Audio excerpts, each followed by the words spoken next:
இவ்வளவு காலமா கருணாநிதி திராவிடர்கள் முன்னேற்றங்கள் திராவிடம் பேசி வந்தவன், தமிழர்களும் திராவிடர்களும் சேர்ந்து போராடுவோம்ங்கிறாரு. இப்ப தமிழ எங்கிட்டு இருந்து திடீர்னு வந்தான், சீமா வந்தான், எல்லாரும் சேர்ந்தான் வந்தான். எல்லாம் நாங்க மாற்றோம், நாங்க தான் மாற்றோம், நாங்க தான் மாற்றோம். மாறல் அடிச்சு அழுது கிடக்குறான் பலவே நாங்க தான் மாற்றோம், நாங்க தான் மாற்றோம். வடிவேலு 400 அப்படிதான், 400 அப்படிதான் மாதிரி இருக்குது. என்னடா மாற்றம்னா என்னடா மாற்றம்? திமுக ஆட்சி மாற்றத்தை கொண்டாந்துரு, ஆட்சி மாற்றம் கொண்டாந்துரு. டே இப்படித்தான்டா 5-5 ஆண்டுக்கு ஒரு தடவை மாத்தி மாத்தி விட்டான். என்னாச்சு என்னாச்சு?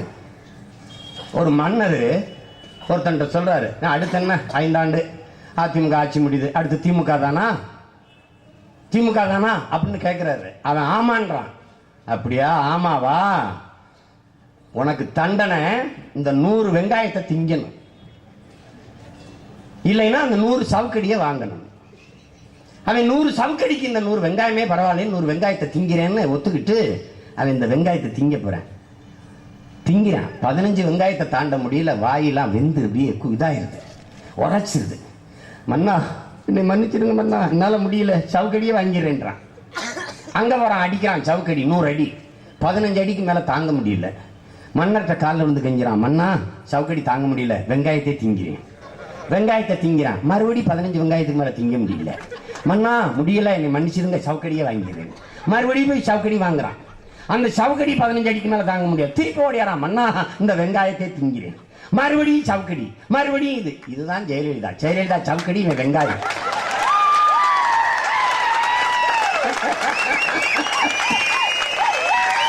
அடி வாங்கினது யாரு? மாறி மாறி இந்த வெங்காயத்தை, கருணாநிதி வெங்காயத்தின், ஜெயலலிதா சவுக்கடி அடி வாங்கின பயமாக்க.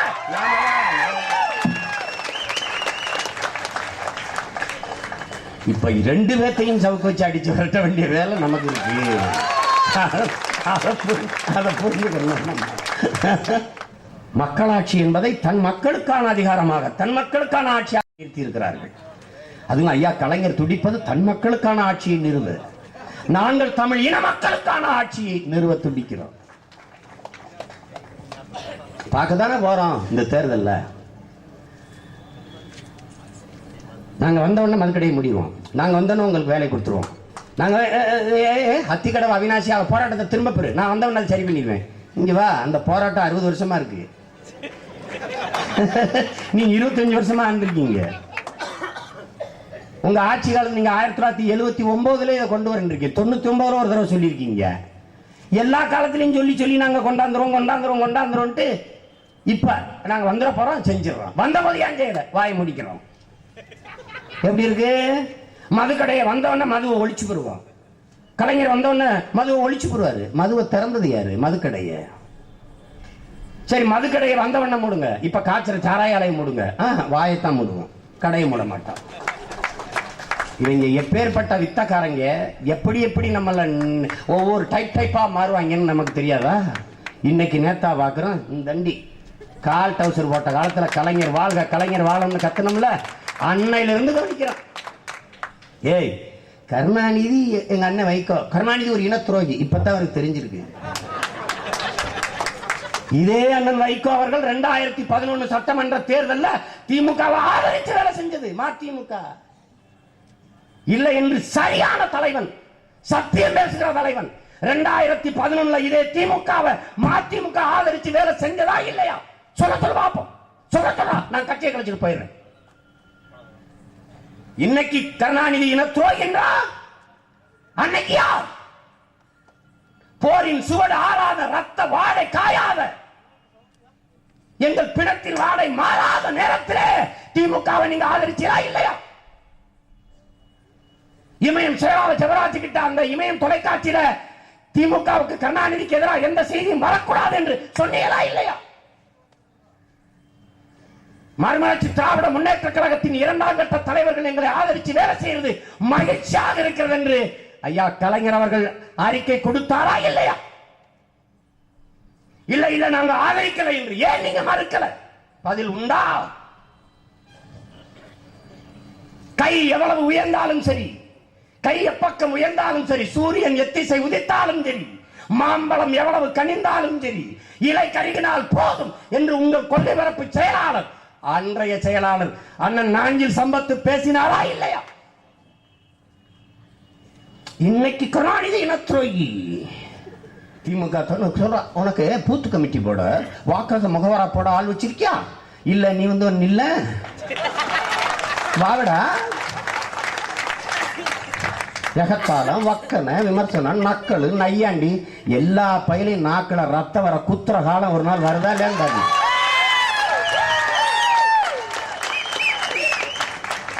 இப்படி தின்ன பேச்சு, வெட்டி பேச்சு, பேசி பேசி தாண்டா எல்லாம் நாசமா போச்சு. இவங்க எல்லாம் வரும்போது அப்படியே வந்துட்டாங்களா? 21 விழுக்காட்டு வாக்கோட தான் பறந்துருச்சா திமுக? கட்சி ஆரம்பிச்ச பல ஆண்டு தேர்தலே நிக்கல. முதல் தேர்தல் நிக்கும் போது ஒரு 50 தொகுதியில தான் நிக்குது. நின்னம்டா 234 புதுச்சேரி, காரைக்கால், கேரளா எல்லாரும் நின்னமில்ல. நாங்கள் எதையும் நினைக்க பிறந்தவர்கள் அல்ல, நிரூபிக்க பிறந்தவர்கள். எமது இன வரலாற்றில் வரும் பிரபாகரனின் பிள்ளைகள் நின்றார்கள், வென்றார்கள் என்று வரும். நாங்கள் சாதிக்கு பிறந்தவர்கள் அல்ல, எதையும் சாதிக்க பிறந்தவர்கள். நாங்கள் சாதாரணமானவர்கள், அசாதாரணமான ஒன்றை கனவு காண்பவர்கள்.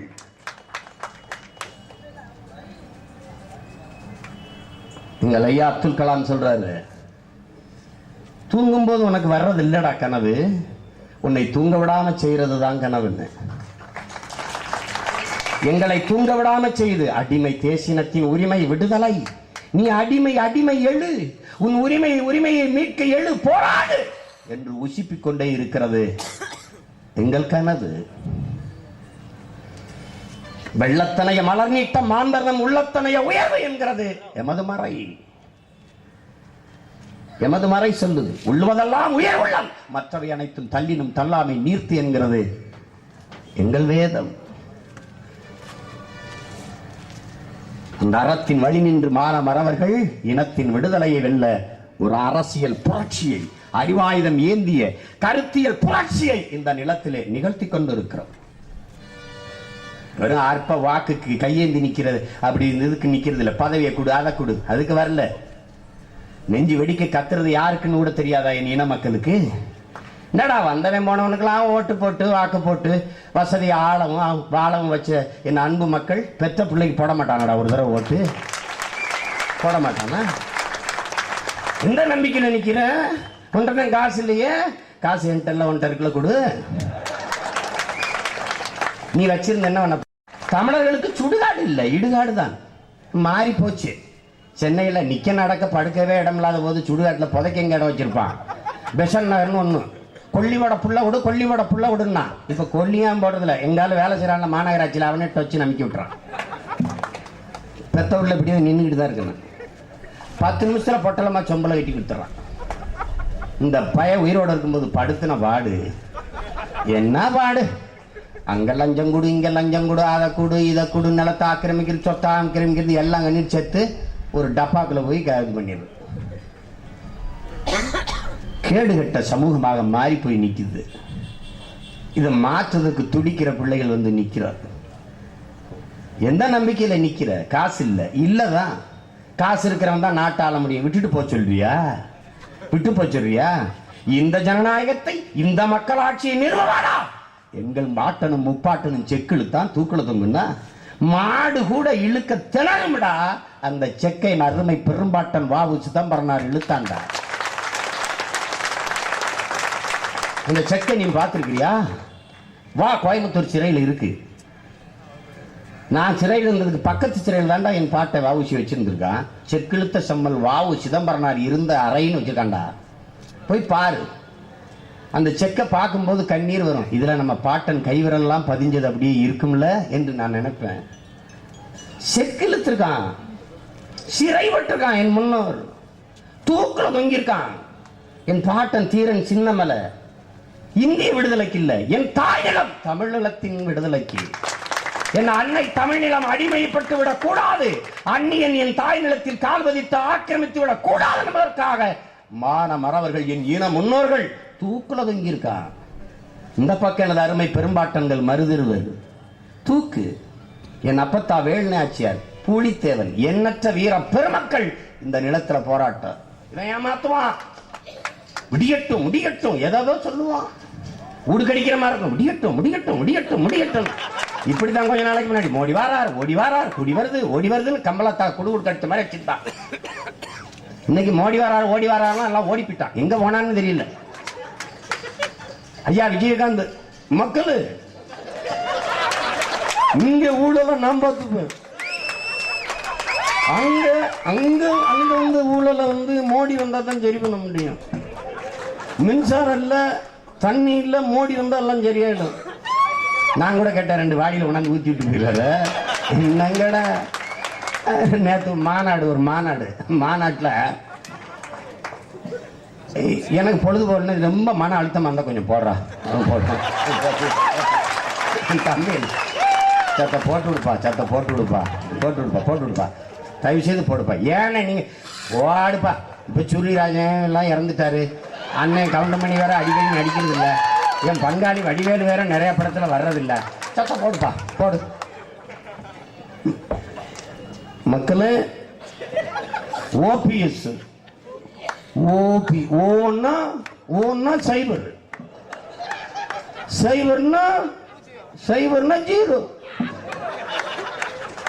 ஜீரோனா ஓன்னா முட்டை, முட்டைனா ஓன்னா ஜீரோ. அவன் கூப்பிட்டு நம்பி பாலா டே அணைச்சு போடுறான். வெடிப்பால ஜீரோக்கள் ஹீரோவாக முயற்சி செய்யறதுனால வர்ற பிரச்சனை. கிங்கா கிங்கு கேக்குறது, அவன் கத்துறான் கிங்குன்னு.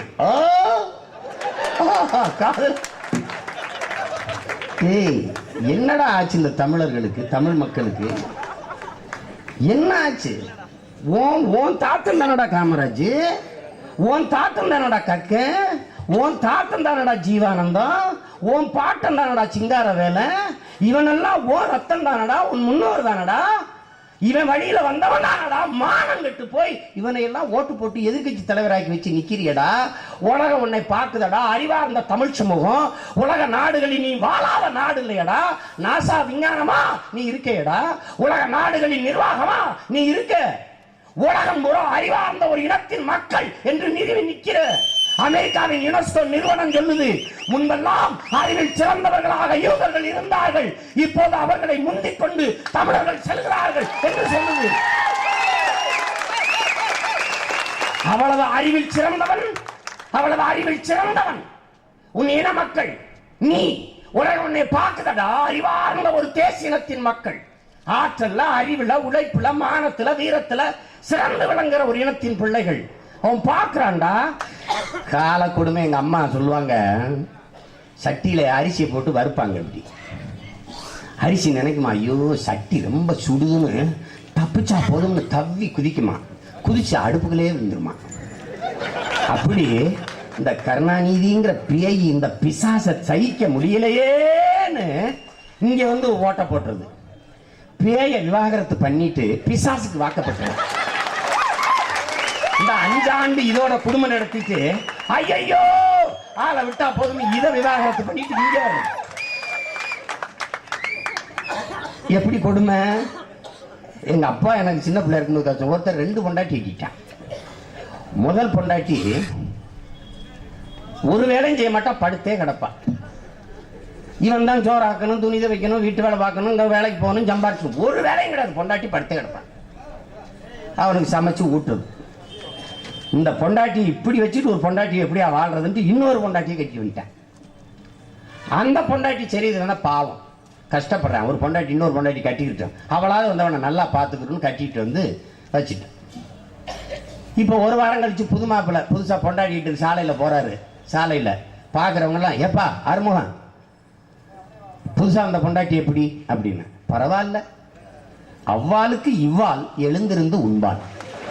இவ்வளவுதான் மாற்றம். மாற்றம் எவ்வளவு, மாற்றம் எவ்வளவு பெரிய மாற்றம் திமுகவுக்கு அதிமுகவுக்கு. அவ்வாளுக்கு இவ்வாள் எழுந்திருந்து உண்பா. அவ படுத்தே கிடந்தா ஊட்டி விட்டான், இவ கொஞ்சம் எந்திரிச்சு சாப்பிடுறான், அவ்வளவுதான். ஏய் கால கொடுமைடா, மான தமிழ் மக்களுக்கு நேர்ந்த மானங்கட்ட ஒரு நிலையடா. இந்த ஜனநாயகத்தை, இந்த மக்களாட்சியை இதுக்கா ஜெயலலிதா கார் சக்கரத்துக்கு பூ போடுறதுக்கும் ஹெலிகாப்டர் நிழல விழுந்து கும்பிடுறதுக்கும் அங்க நிக்கும் போது இங்க சாஷ்டாங்கமா விழுந்து கும்பிடுறதுக்கா? இதுக்காடா இந்த விடுதலை? இதுக்காவா இந்த சுதந்திரம்? மண்ணுல சோறு போட்டு திங்கிறாடா. மண்ணுல உங்க ஆத்தால அக்காவும் ஜெயலலிதா விடுதலை ஆகணும்னு மண்ணுல இலையிலையும் தட்டிலையும் சாப்பிடும் போதே கண்ட கண்ட நோய் வருதுங்கிறானடா. ஒண்ணு கடிச்சு எச்சு துப்புற இடத்துல சோற போட்டு திங்குறானடா. தூரத்துல இருந்து பாக்குறவன்ட்டே இவங்க இன்னும் நாகரீகமே அடையாத ஒரு கூட்டமா இருக்காங்கடா. அன்சிவிலைஸ்டு பீப்புளா இருக்காங்கடா. இவங்க தரையில போட்டு சோறு தின்னுருக்காங்கடா. டேய் நினைப்பானா? நினைக்க மாட்டானா? நினைப்பானா? நினைக்க மாட்டானா? அவன் பாப்பான் 94 வயசுல சக்கர வண்டியில தள்ளிட்டு வர ஒரு ஆளு முதலமைச்சர், 70 வயசுல வண்டி மேடையில போய் இறங்கி மெதுவா நகர்ந்து போற ஒரு அம்மா, உட்கார முடியல, நிக்க முடியல. இந்த அம்மா இந்த தாத்தா ஆத்தா இவங்க தான் இந்த நாட்டை ஆள்றாங்க. 95 வயசான காலத்திலையும் முதலமைச்சரா நிக்க 4 தலைமுறையா நாதியற்ற தமிழ் சமூகமாடா நீ? உனக்கு அறிவில்ல, உனக்கு ஆற்றல் இல்ல. ஒருவன் கூட வாடா இந்த நிலத்தில் தலைமையேற்று இந்த நிலத்தில் ஆள ஒரு தகுதி வரல உன் இனத்துல. 94 வயதுல ஒருத்தரை நிறுத்தி 70 வயதுல ஒருத்தர் நிறுத்தி என்ன நீ நினைச்சு பாரு. நடக்க முடியாத வயசுல இந்த வயசுல இவங்க நடக்கிறாங்கன்னா தமிழர்களுக்கு நாதியே இல்லை போல. என்ன இதுதான் ஆடம்பூருக்கு நினைப்பானா? நினைக்க மாட்டானா? KKSSR எவ்வளவு பெரிய மனுஷன், ஸ்டாலின் எவ்வளவு, அவரோட எப்படியும் 10 வயசு குறைவாது இருப்பாரு. அவர் காலில் போய் விழுகிறார். கேவலம் இந்த பதவி, இந்த பதவி. அதுக்கு ஒரே பதவியா சிவலோக பதவி அடைஞ்சாது போகலாம். அந்த பதவி நல்ல பதவின்ற கொடுமை. தமிழன் என்றாலே மானமிக்கவன் வீரமிக்கவன் அர்த்தம். தமிழன் என்ன அர்த்தம்? மானம் உள்ளவன் வீரம் உள்ளவன் அர்த்தம். அது ரெண்டையும் இழந்துட்டு அவமானமா அலைகிறது. இன்னைக்கு தமிழன்னா யாருன்னா ஈனப்பைய இலிசாதின்னு அர்த்தமா மாத்தி நிறுத்திட்டான். பணத்தை கொடுத்தா இனத்தை காட்டி கொடுத்து ஓட்ட போட்டு போவான். இந்த நிலைக்கு மாத்திட்டான். ஒரு கேடுகட்ட கேவலமான நிலைக்கு மாறி நிக்குது. இதை மாற்றணும். ஐயா அப்துல் கலாம் அவர்கள் சொல்கிறார்கள், எவரையும் சம உணர்வோடு சந்தி. என்னை மாதிரியே அவன் இந்த சம உணர்வோடு சந்தி. ஒவ்வொரு நாளையும் நீ உணவாக்கிக் கொள். எவரையும் சம உணர்வோடு சந்தி. நீ பட்டறை கல்லானால் அடி தாங்கு, நீ சுத்தியலானால் ஓங்கி அடி என்று சொல்லுகிறார்.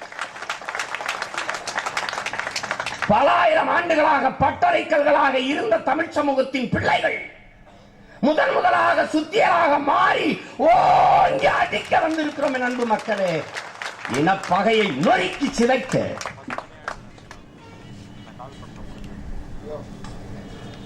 அதே பெருமகன் ஐயா அப்துல் கலாம் தான் சொல்கிறார்கள்,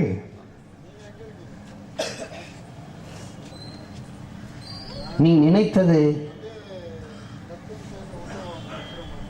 முடியும் வரை போராடு, உன்னால் முடியும் வரை போராடு என்று சொல்லுகிறார். முடியும் வரை போராடு என்றால் உடல்ல வலு இருக்கிறது, தெம்பு இருக்கிறது, முடியும் வரை போராடுறது அப்படி இல்லை. நீ நினைத்தது முடியும் வரை போராடு என்று சொல்கிறார். அப்படி நாங்கள் நினைச்சது முடிக்கிற வரை போராட வந்த இனத்தின் பிள்ளைகள், போராடிய தலைவனின் பிள்ளைகள், போராட வேண்டும் என்ற உறுதியோடு வந்து நிற்கிற பிள்ளைகள். இந்திய அரசியல் சாசனத்தை வகுத்து தந்த அறிவாசான் அண்ணல் அம்பேத்கர் அவர்கள் எங்களுக்கு கற்பிக்கிறார். நீ யாரோ ஒருவனுக்கு வேலை செய்கிறாய், யாரோ ஒருவனுக்கு சேவை செய்கிறாய் என்று நினைக்காது. நீ பிறந்த பெருமை மிக்க இனத்திற்காக, சமூகத்திற்காக உழைக்கிறோம் என்ற பெருமிதம், அந்த திமிர் உனக்கு இருக்கணுங்கிறது. நீ எந்த நோக்கத்தை கொண்டு இருக்கிறாயோ அந்த நோக்கத்தில் அசைக்க முடியாத உறுதியை நீ கொண்டிருக்க வேண்டும் என்கிறார். நான் யாருக்காக அரசியல் செய்யவில்லை. நான் அடிமை தேசியனத்தின் மகன். நான் அடிமையா பிறந்துட்டேன். ஆனால் இனி என் இனத்தில் பிறக்கிற இன்னொரு தலைமுறை அடிமையா பிறக்க கூடாதுன்னு நினைக்கிறேன். நான் பிறந்த பெருமை மிக்க தமிழ் சமூகத்தின் உரிமைக்காக, விடுதலைக்காக நிற்கிற அந்த பெருமை, அந்த திமிர் எனக்கு இருக்கு. அது என்னோடு நிற்கிற ஒவ்வொரு பிள்ளைக்கும் இருக்கு. அதனாலதான் பசி, கனவு, உறக்கம், சொந்தம், பந்தம், நல்லது கெட்டது எதை பற்றும் இல்லாம நிற்கிறோம். இந்த சின்ன பையனுக்கு இவ்வளவு திமிர், இவ்வளவு தெளிவு, இவ்வளவு துணிவு எப்படி வந்தது அப்படின்னா, அப்படிப்பட்ட தலைவன் எங்களுக்கு இருந்தான், கிடைச்சான், வந்தது. எங்களுக்கு எல்லாமுமாய் எங்கள் உயிர் தலைவன் இருக்கிறான். கஷ்டமா எப்படி சமாளிச்சிருப்பாரு, துரோகமா எப்படி சமாளிச்சிருப்பாரு, விமர்சனமா எப்படி கடந்திருப்பாரு, எல்லாமாவே எங்களுக்கு என் தலைவன் நிற்கிறான். அவன் எனக்கு உணர்த்தினான், ஒரு வீரனுக்கு எந்த பற்றும் இருக்கலாம், மண்ணின் மீது பற்று இருக்கலாம், அது சிக்கல் இல்லை. பொன்னின் மீது கூட பற்று இருக்கலாம், பெண்ணின் மீது கூட பற்று இருக்கலாம், பணத்தின் மீது பற்று இருக்கலாம், எதன் மீதும் பற்று இருக்கலாம். ஒரு உண்மையான வீரனுக்கு அவன் உயிரின் மீது மட்டும் பற்று இருக்க கூடாது என்று கற்பித்தார். உயிரின் மீது பற்று இருக்கிற ஒவ்வொருவனும் கோழையாகத்தான் இருப்பான், ஒருபோதும் வீரனாக முடியாது. அதைத்தான் எனக்கு கற்பித்தான். நீ சாக துணிந்தினில் எல்லாம் உனக்கு சாதாரணமாக போகும் என்று சொன்னான். சாக துணிந்தவன் சரித்திரமாகிறான், சாக பயந்தவன் தரித்திரமாகிறான் என்று கற்பித்தான். அந்த துணிவு, அந்த தெளிவு, எல்லாரையும் விமர்சிக்க முடியுதுன்னு, எல்லாரையும் எடுத்து பேச முடியுதுன்னா சத்தியத்தின் பிள்ளைகள். உண்மை இருக்கு, நேர்மை இருக்கு. ஐயா விஜயகாந்த் மக்கள் இங்க ஊழல நாம் பார்த்துப்போம், அங்க அங்க அங்க வந்து ஊழல வந்து மோடி வந்தா தான் சரி பண்ண முடியும். மின்சாரம் இல்ல, தண்ணி இல்ல, மோடி வந்தா எல்லாம் சரியாயிடும். நான் கூட கேட்டேன், 2 வாடியில் உணர்ந்து ஊத்தி விட்டு போயிடாத. என்னங்கட நேற்று ஒரு மாநாட்டுல எனக்கு பொழுது போடணும், ரொம்ப மன அழுத்தம் வந்தா கொஞ்சம் போடுறா, போட்டேன். தம்பி சத்த போட்டு விடுப்பா, தயவு செய்து போடுப்பா. ஏன்னா நீங்க ஓடுப்பா.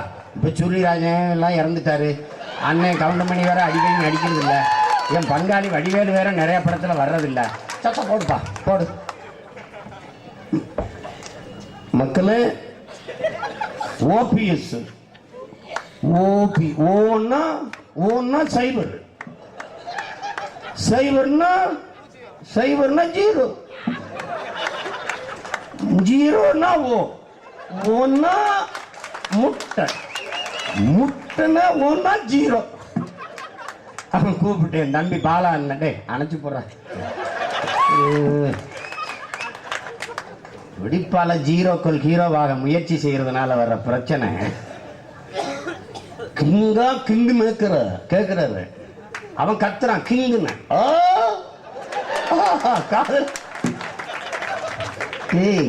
என்னடா ஆச்சு இந்த தமிழர்களுக்கு, தமிழ் மக்களுக்கு? விஜயகாந்த் பேசுறாரு, எதிர்கட்சி தலைவர். அப்படி உன்னை பாக்குறான், ஊசி யாரு இந்த ஆளு? தமிழ்நாட்டில் எதிர்கட்சி தலைவர் என்ன? என்னது இந்தாலாம் தமிழர்களை அறிவாளின்னு நினைச்சேன் நினைப்பான். தன்மானமிக்க தமிழ் இனத்திற்கு பெருத்த அவமானம் இந்த 3 பேரும். ஞாபகம் வச்சுக்க, இதை திரும்ப திரும்ப நீ செஞ்சா உன்னை ஒண்ணும் பண்ண முடியாது. நீ போடு, விஜயகாந்துக்கு போடு, கருணாநிதிக்கு போடு, ஜெயலலிதாவுக்கு போடு, உன் மான மரியாதை தூக்கி உடப்புல போடு. எனக்கு என்ன என் தம்பி கார்த்திக் சொன்ன போல, இடும்பவனம் கரிகால் பெருவளத்தான் சொன்னது போல கத்துறதுக்கு இன்னைக்கு உன் பிள்ளைய நிற்கிறோம். நாங்களும் இல்லைன்னா நாதி இருக்காது உனக்கு. எவன் இருப்பான்? திராவிட கட்சிகளை வீழ்த்த முடியாது, அது பெருசுனா. ஜெயலலிதா இன்னைக்கு நேத்துட இளந்தமிழர் பாசறைன்னு ஆரம்பிக்குது ஜெயலலிதா. ஏன் இளம் திராவிடர் பாசற ஆரம்பிக்கல? ஏன் ஆரம்பிக்கல கேட்டு சொல்லு. கட்சி திராவிட கட்சி, அனைத்து இந்திய அண்ணா திராவிட முன்னேற்ற கழகத்தில் இளம் தமிழர் பாசறை எதுக்கு தொடங்கணும்? ஏன் இளம் திராவிடர் தொடங்கல? தமிழன் என்று பேசாம இந்த நிலத்தில் இனி எவன் அரசியல் செய்ய முடியாது. எப்படின்னா எப்படி இருக்கு? சந்தர்ப்பவாதம், அரசியல் லாபம், சிக்கி சிக்கி சிதஞ்சு போனமடா என் அருமை பிள்ளைகளே. எல்லாரையும் நம்பி நம்பி நாளையற்று போனமடா. எல்லாம் நடிப்பு, எல்லாம் வேஷம். எவ்வளவு காயம், எவ்வளவு வலி. யார்கிட்ட போய் சொல்றது, யார்கிட்ட போய் சொல்றது, யாரை நம்பி நிக்கிறது? எல்லாம் முடிஞ்சு, அழுதாச்சு, கண்ணீர் இல்லை, வெறும் காயம். இனி இவனையும் நம்பி எவனையும் நம்பி பயன் இல்லை. அன்னைக்கு எடுத்தோம்டா முடிவு. எனக்காக நீ சாப்பிட்டு எனக்கு பசியார போகுதா? என் மூச்சு காற்ற நீ சுவாசிச்சு நான் உயிர் வாழ முடியுமா? என் உரிமைக்கு நீ என்னடா போராடுவது? நானே போராடி பெறுவது. முடிவெடுத்து ஜெயலலிதாவை நம்பி கருணாநிதியை நம்பி நிற்கிறான்னு நினைச்ச. என் தலைவன் இன விடுதலைக்கு படை கட்டும் போது அமெரிக்கா வந்து வென்று கொடுத்துரும், ஆஸ்திரேலியா ஆயுதம் கொடுத்து வென்று கொடுத்துரும், இந்தியா கூட நின்று வென்று கொடுத்துரும், சீனா வந்து பெற்றுக் கொடுத்துரும், பாகிஸ்தான் வந்து பக்கத்தில் நினைச்சானா? தன்னை நம்பினா, தன் மண்ணின் மக்களை நம்பினா, தன் இனப்பிள்ளைகளை உடன் பிறந்தாரை நம்பினா, படையை கட்டினா. என்ன அப்படித்தான் நான். உன் சாவை சகித்துக் கொண்டவர்கள், உன் இன சாவையே சகித்துக் கொண்டு பதவியில் இருந்த பெருமக்கள், உன் இனத்தின் பிணத்தின் மீது நாற்காலியை போட்டு ஆட்சி செய்த அருமை பெருமக்கள், இவர்களை தொடைத்து தூக்கி எறியாமல் உன் இன வாழ்வை, உன் இனத்தின் எதிர்காலத்தை நீ கனவிலும் நினைக்க முடியாது. இது சத்தியம். இதை புரிஞ்சுக்க. நீ வாக்கு போடு, போடாம போ. நீ ஜெயலலிதா, கருணாநிதி, விஜயகாந்துக்கு போட்ட உனக்கு போட்ட, எனக்கு போட்டா என்ன, போல நான். நீ இன்னும் ஒரு தடவை போடு.